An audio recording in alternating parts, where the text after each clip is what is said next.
Hello everyone and welcome. Maniriza video yaffe eya leero. In this video we are going to look at words to know. Ebigambo byokumanya. Words to know. Ebigambo byokumanya. Don't forget, here we learn English and Luganda with ease. Want to go olulimi oluzungu n'oluganda mu bwangu. Okay, let's get started. I know you told your friend you're not okay. Tell me what's wrong and why you never. Resilient.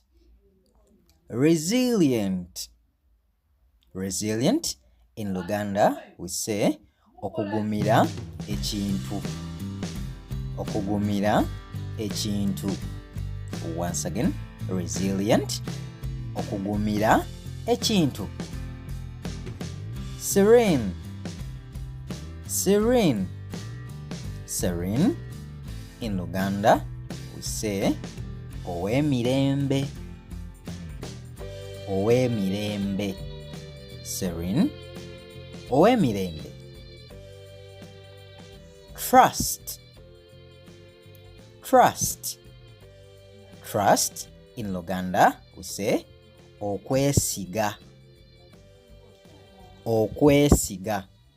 Trust is okwesiga. Fragile. Fragile. Fragile in Luganda we say ekyononeka amangu. Ekyononeka amangu. Ekintu nga kyononeka amangu, it is fragile. So fragile, ekyononeka amangu. Genuine. Genuine. Genuine in Luganda we say wa mazima. Wa mazima. That person is genuine. Omuntu oyo wa mazima. Genuine, wa mazima. Scarce. Scarce. Tekimala. Tekimala. Scarce is tekimala. For example, money these days is scarce. Sente ennaku zino tezimala. So scarce is tekimala. Cautious. Cautious. Cautious in Luganda we say okwegendereza.